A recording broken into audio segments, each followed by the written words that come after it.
আমাদের সাথে আছেন যমুনা টেলিভিশনের home affairs editor Abdullah Tuhin এবং ইনভেস্টিগেশন সেল এডিটর অপূর্ব আলাউদ্দিন।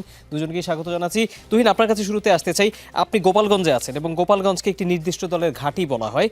এবার তারা নির্বাচনে নেই। প্রশ্ন হচ্ছে, তাহলে কি সেই জেলার মানুষ এবার ভোট দিতে যাবেন? আর সেখানে যে ভোটের আয়োজন দেখছেন, এই আয়োজন করা কি আসলে খুব সহজ ছিল?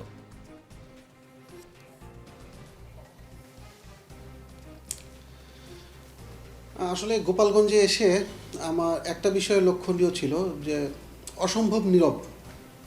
আমরা যে গোপালগঞ্জকে বলা হয় যে সারা দেশের ঝুঁকিপূর্ণ যেসব এলাকা ছিল, সেই এলাকাগুলোর ভিতরে গোপালগঞ্জ অন্যতম। আইন শৃঙ্খলা রক্ষাকারী বাহিনীর কাছে, নির্বাচন কমিশনের কাছে বা অন্যান্য দায়িত্বশীল সংস্থার কাছে, সবার কাছে একটা চ্যালেঞ্জের একটা বড় জায়গা এই গোপালগঞ্জ। কিন্তু সেই গোপালগঞ্জে আমি গতকালকে থেকে আজকে পর্যন্ত দেখলাম খুবই নীরব।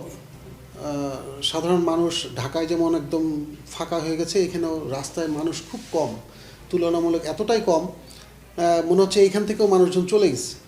এই একটা লক্ষণীয় বিষয়। যদিও আজকে গতকাল রাতে জেলা প্রশাসকের বাসভবনের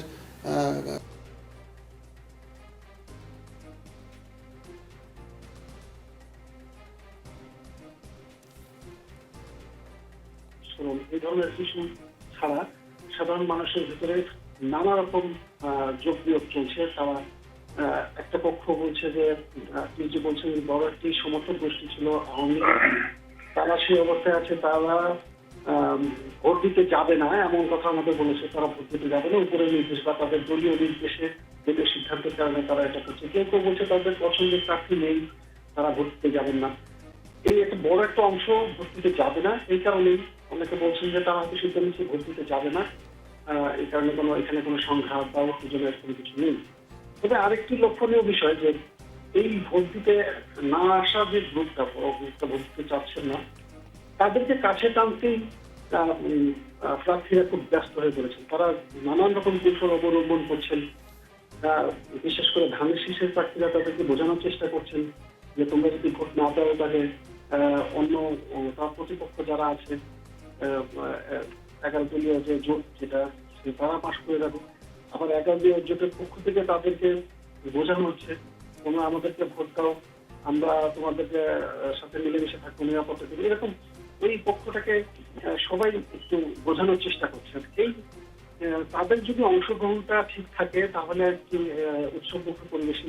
তুহিন, এই প্রসঙ্গটি জানতে চাই, মানে ভোট আয়োজন কি সেখানে আসলে শেষ পর্যন্ত ভোট গ্রহণ ঠিকঠাক হবে? আইন শৃঙ্খলা বাহিনীর সদস্যরা কি বলছেন, কতটা নিরাপদ সেখানে ভোট আয়োজন এবার? আমি নিরাপত্তার কোনো ঘাটতি এখন পর্যন্ত দেখিনি। অর্থাৎ এটা ঝুঁকিপূর্ণ ভেবে এখানে অন্যান্য যে কোনো জায়গায় আমি ব্যাপক নিরাপত্তা ব্যবস্থা দেখেছি, যৌথ বাহিনীর ব্যাপক টহল দেখেছি। অর্থাৎ তারা যেভাবে কঠোরভাবে নিয়ন্ত্রণ করে রেখেছেন।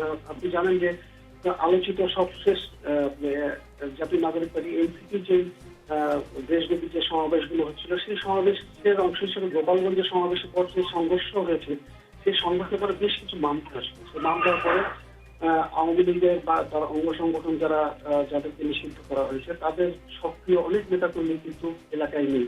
কেউ কেউ ধরা পড়েছেন, কেউ পালিয়ে গেছেন।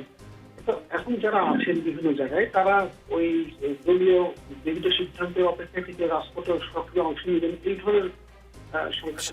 এখন নিঃসন্দেহে ধন্যবাদ তুহিন। আমরা সেখানকার রাজনৈতিক নিরাপত্তার পরিবেশও আপনার কাছ থেকে জেনে নিলাম।